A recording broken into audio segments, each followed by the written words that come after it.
Hello,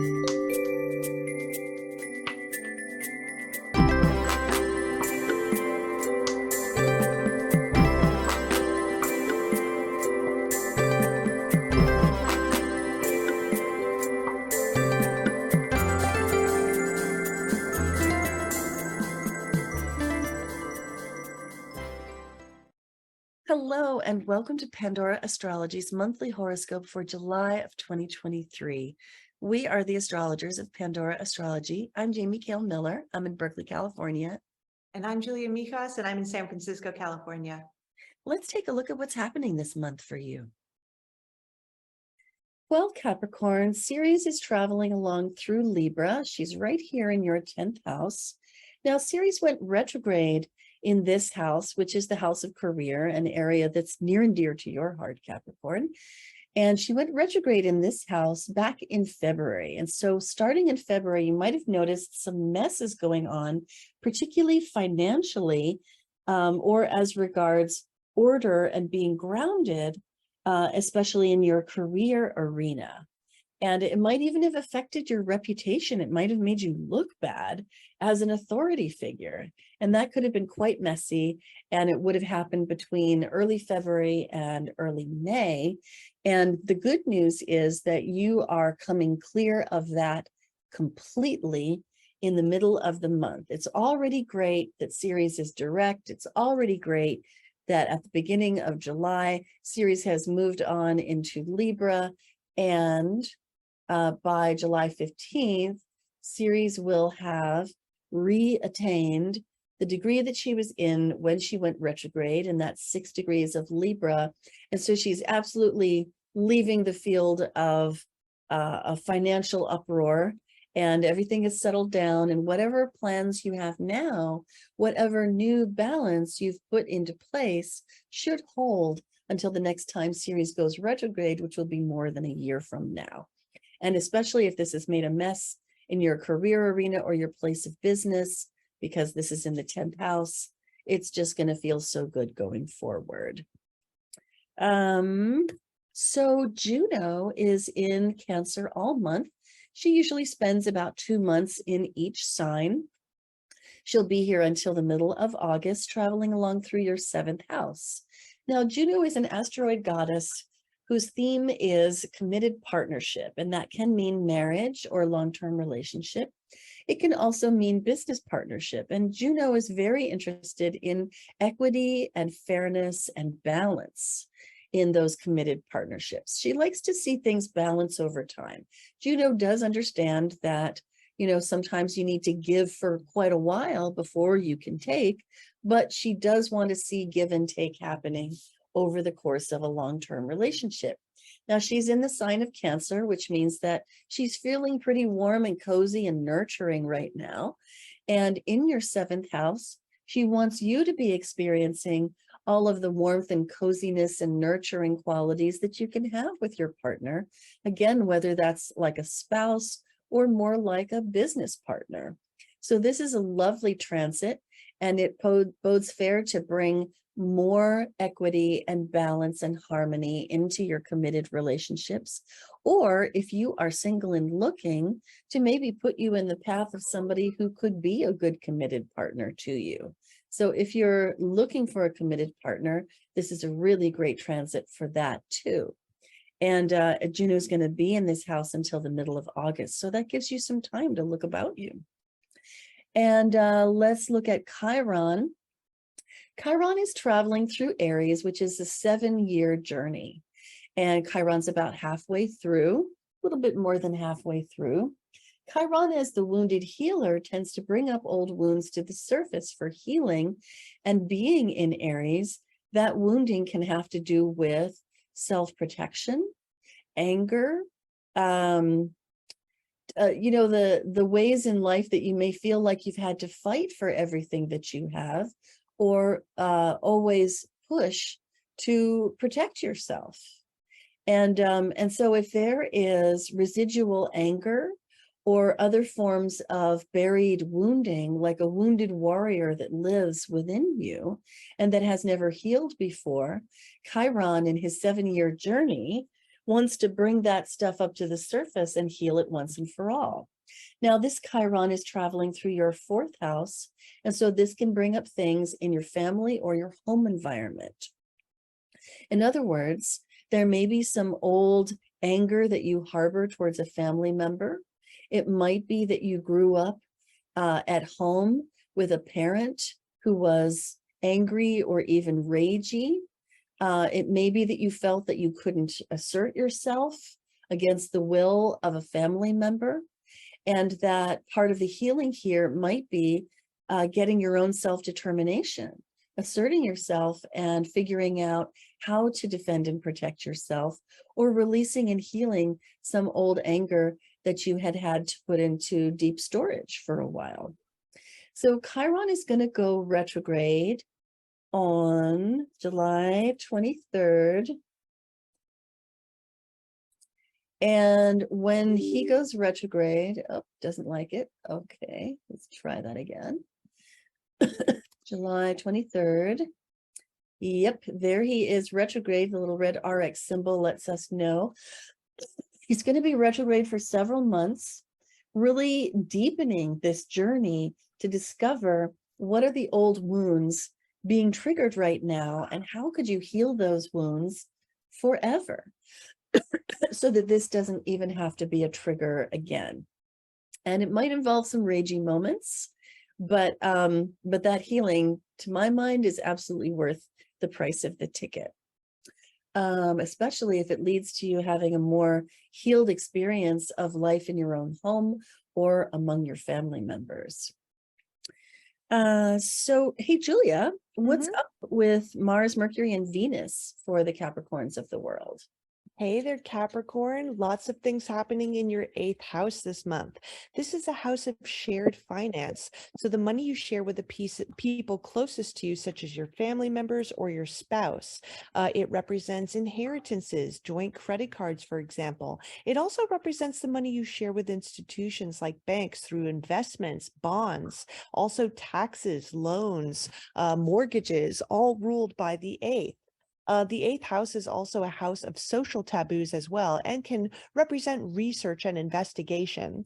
So Mars, the planet of action and activity, begins the month in your 8th house. You're going to be driven to accumulating more money, especially in investments or through shared resources. This might be a time where you're seriously considering a life insurance policy, or maybe wanting to invest in some crypto. You might feel a little impulsive about investing too.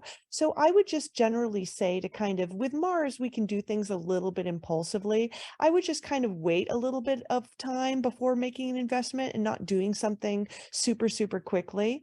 It can also be a time of conflict over shared resources as well, such as with your spouse, a partner, or let's say you apply for a loan and it doesn't quite work out.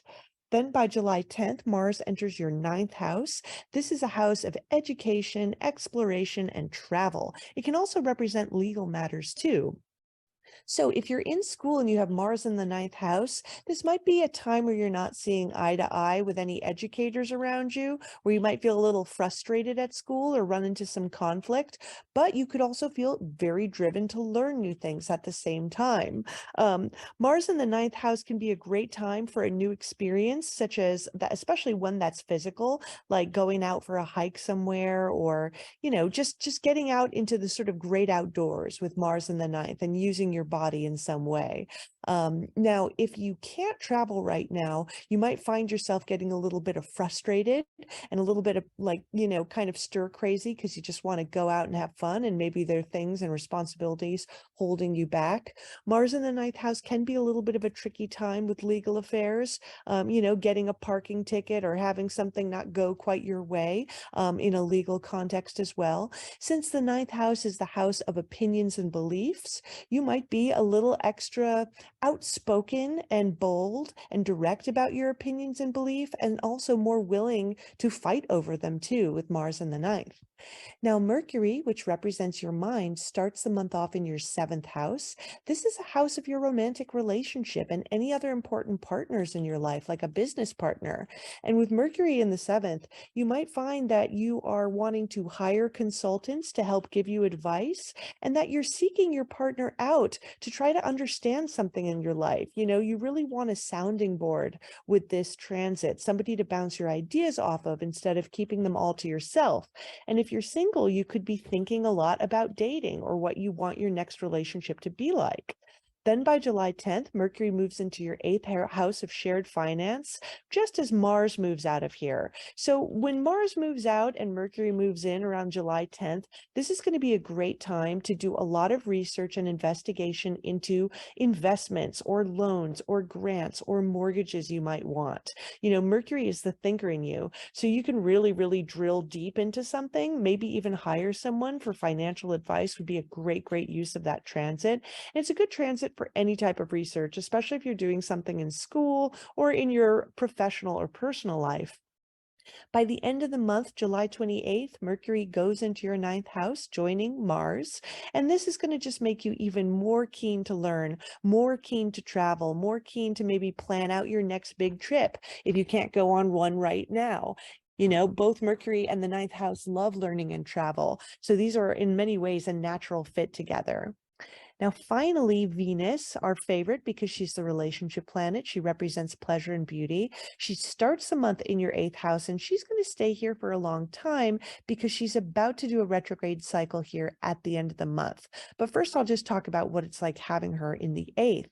So again, the eighth house is this house of shared finance. It's a house of social taboos. It's also a house of research and investigation. So when Venus comes here, she actually adds a little bit more ease and luck to these matters, even a little bit of pleasure. So this could be a time of harmony with your relationships where you're able to maybe gain a little bit more financially from other people. That could be maybe your partner getting a raise and sharing it with you, or opening a joint credit card with you, for example. Now, I know Mars is in here too, so there's a little bit of push and pull energy, but I think after Mars leaves in the 10th, that's when you're really going to feel the effects of Venus in here.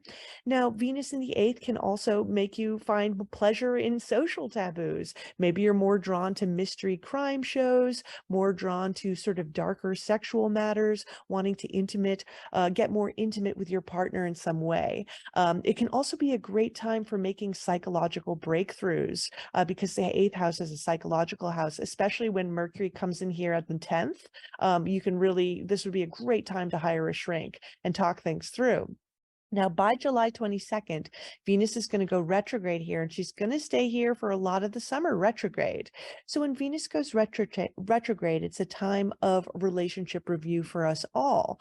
So this can go two ways. If you are in a relationship, then you can be reviewing finances with your partner. Maybe you're thinking of ways to sort of merge your assets together more. Maybe there feels like there's an asymmetry in your financial relationship with your partner that's kind of bugging you, that you want to iron out in some way. Venus retrograde in the eighth might be, can you have a shared sort of psychological exploration with your partner as well? Do you feel like you can psychologically merge with them? Really just kind of be vulnerable and really just let the other person deep into who you are, and really feel that great, great intimacy that the eighth house promises. Now, if you're single, then these could be the things that you're thinking about in terms of your next partner. Maybe things financially didn't work out so well the last time. So this might be a time where you're going over things and thinking of how you want to move ahead in the future with your next relationship so that you can bond more intimately with them psychologically and financially as well. Good stuff. Good thoughts. Hi, Jamie here. Horoscopes and moon videos are fascinating, but they're more general than personal. Did you know we run live workshops monthly and that you can get questions answered about your own chart there? This month's topic is harvesting your Jupiter luck, and in it you can find out when is the next time you'll have money luck, career luck, or relationship luck, or even a period of personal charisma that makes you especially persuasive and attractive to opportunity like a magnet. This workshop is expressly for our Tier 2 Patreon subscribers. It's easy to sign up at the Patreon link in the description below. I'd love to see you there. Now let's get back to the video. Well, Capricorn, we got a couple of moons to talk about, beginning with on July 3rd. We have the first of this month's moons, which is a full moon in Capricorn, and that's your sign. So this moon lands here in your first house, and you might feel like it brings up a lot of strong emotion in you specifically. It might feel kind of personal. You might find yourself kind of bubbling over with emotion and struggling to contain it. Now, when the moon lands in Capricorn, there's generally a desire to contain the feelings, to control them, to corral them, to direct them, and only even have the emotions that are appropriate for the situation. So there's a bit of a dilemma here with these three planets over here in your seventh house in the sign of Cancer. And while the moon is not so comfortable with all the emotions that might be filling your heart, these Cancer planets are actually quite comfortable with it. So it wouldn't be at all surprising to find you during this moon having a lot of feelings, but trying not to, and having a partner, which could be, like somebody that you're dating, or a spouse. It could even be a business partner or somebody that you consult with. And it could even be a best friend, but somebody who is mirroring to you that there's more room in your life for emotion than you might habitually allow. So this could be a good time of kind of like, cracking your shell a little bit. We're calling this moon Grow Your Emotional Intelligence. And really the word intelligence in that has a lot to do with the presence of Mercury here. And I would add to that social intelligence because of the presence of Juno here opposing that moon. And there's some lovely harmony built right into this moon as the moon trines Jupiter in very practical Taurus, and sextiles Saturn in very mystical and compassionate Pisces. So this could be the kind of occasion where you learn that, the world has more scope and more room for your emotions than you might have thought. And that can be just lovely. So then we have a new moon in Cancer happening on the 17th.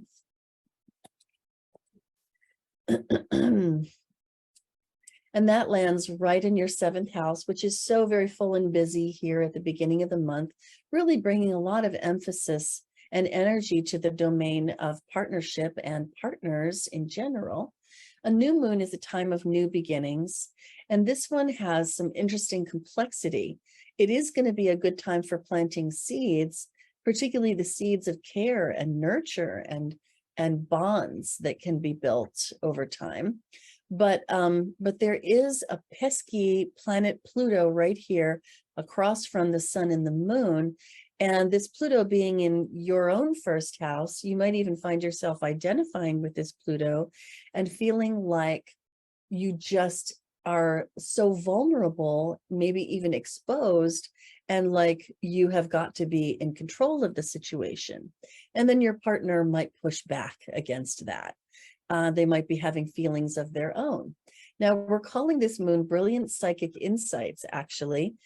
And that's because there's a lot of really nice water here. The moon is at home in its own sign of Cancer, very intuitive, joined by a couple of other things here in Cancer, and trine to Neptune, which is the mystic and the visionary in its own sign of Pisces. So there's so much psychic and intuitive wisdom available under this moon that could be a part of planting seeds that will grow better and more loving bonds in your relationships, but you're probably going to have to release that need for control. And Uranus is also here to help. And there, it could be an occasion of thinking outside the box and reaching for a new and different response to the current situation. So interesting thoughts there. It's kind of complicated. And the last thing I want to tell you about is the seasonal change. The sun starts out the month in your 7th house, as I said, bringing a lot of emphasis to your relationship sector. And then long about the 23rd, the sun moves on into your 8th house. And now there's much more emphasis here in this sector, which takes relationships to a deeper level. Like the 7th house is kind of about contractual relationships, partnerships that feel like they're on a level, where things feel really balanced. Whereas the 8th house is more about the deeper, more mysterious and hidden terrain of relationships. It's about intimacy, and it's also about investing. And that not only implies emotional investing, but also literally financial investing. You know, like when you marry or form a business partnership, you're investing in another person. And that involves trust. So this is a house very much of sharing and trust. And when the sun comes here, as it does in any area that it moves through, it brings the sunlight of your high quality attention. And when you do pay attention to the area of life wherever the sun is traveling through, then you can find that things can really flourish there, because attention is like sunlight. It helps things to grow. And so this is kind of like shining a flashlight into a rather dark and mysterious region and looking to see what's really going on underneath it all, and ferreting out some secrets perhaps. And Mercury and Venus already being here have already gotten a head start on that. But as long as the sun is passing through your 8th house, which should last for about 30 days, beginning around July 23rd, this is just such a good time to put warm and friendly attention on the most intimate spaces in all of your relationships, whether they are personal or in business. Well, that's all for today. If you love Pandora Astrology's free and informative horoscopes, then please do hit that like button, subscribe to our channel, and share our horoscopes with your friends. You can find out so much more about how this month's transits affect you in very personal timing in our monthly Patreon workshops. Find the link in the description below to get started. Enjoy your summer, and until next time, we'll see you around the cosmos. Bye-bye.